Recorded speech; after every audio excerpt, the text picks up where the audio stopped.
My name is Henry Friedman. However, during my lifetime, I've had numerous names. I was born in Poland.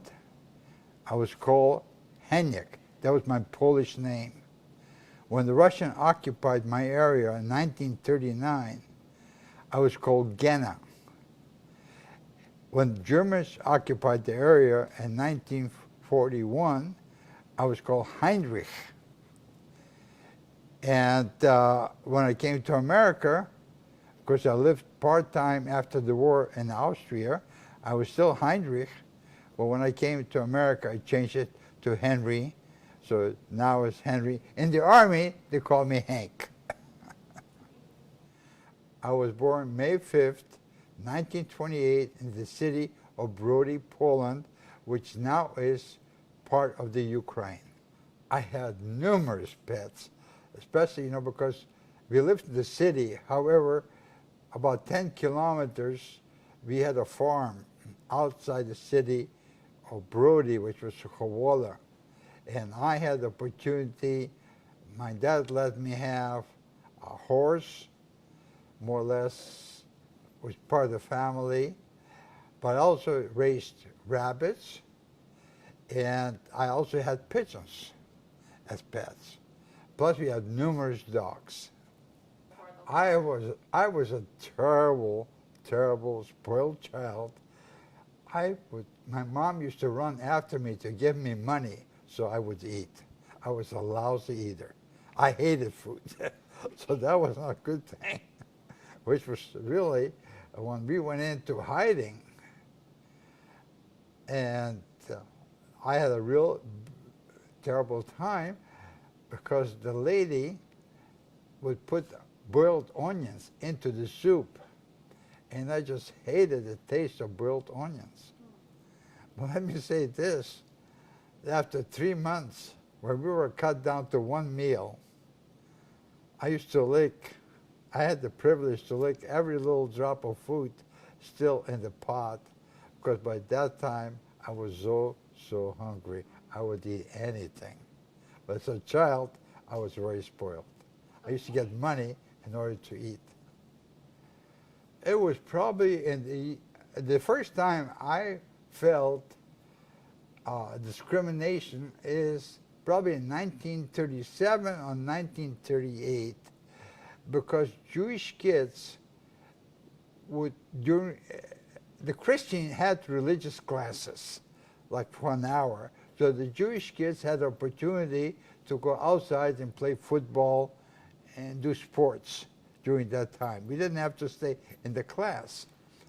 But at that time, about 1937, 1938, I remember the kids coming out of a religious class and accused me of being Jesus killer. And I was just shocked, because I didn't kill anybody. And I came home and told my parents what I heard. Oh, he said, these are just kids. They don't know what the hell they're talking about. Don't pay any attention to it. But that was the first time. And besides what they said to me, Jesus killer, the next statement was, wait until Hitler comes. He will get even with you. And that was shocking for a kid at that age. First impression of Seattle. Firstly, you have to understand, when I came to Seattle, I didn't know a soul. I didn't know the language. I didn't know the customs. And it was very, very unusual getting accustomed. I remember I wanted to go to dance.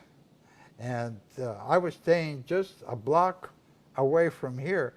It used to be called the Haddon Hall Hotel at that time. And the dance hall used to be called the Trianon, which was a few blocks away. But I tried to ask the clerk, where can I go to dance? But we, instead of saying dance, we say tunts with a T. And the guy didn't know what the hell I was talking about. And So after a while, I had to demonstrate what I was talking about. Oh, he said, oh, go down the street, which I walked down. And I remember I asked a lady to dance with me, and she didn't know what I was talking about. I knew just a few words in English, and she said, I remember what she said, I can tell from your eyes what you want. And that's the first expression that I got in Seattle. Wow. How do I want to be remembered? I want to be remembered that I made a difference in this city. As I said, when I came, I didn't know a soul. I didn't know the customs. But one way for me to say thank you, America, for giving me the opportunity to start a new life. This Henry and Sandra Friedman Holocaust Center for Humanity Museum. This is something, it was a dream of 30 years that it took to fulfill. To me, this is the place where people will be able to come and study a historical history that took place in times where nobody cared about the Jews, what was happening to the Jews. So to me, this is the legacy that will carry on long after I'm gone. This to me is fulfilling. Besides, I've been able to raise with my wife 3 wonderful children, 6 grandchildren, great-grandchildren.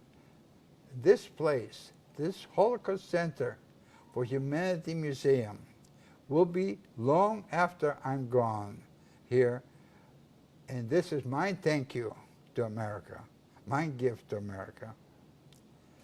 My advice to not just young people, first advice is don't hate, because hate is a virus. Hate will destroy you. Others may hate you, but they don't win until you hate them back. However, most important thing is that I believe very strongly one person can make a difference. Don't be indifferent when you see injustice being done to fellow human being, because I'm alive today because of one person willing to risk her life, and that's the reason I'm around. And the final thing is never, never give up hope, because I wouldn't be here if I would have given up hope.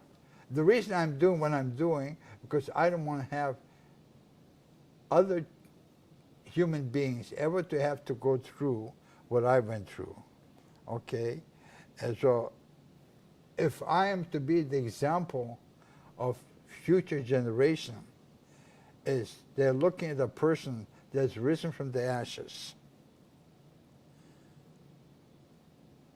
And because I never gave up hope, I'm able today, at my age, over 90 years old, still be around and pass on the message for future generations.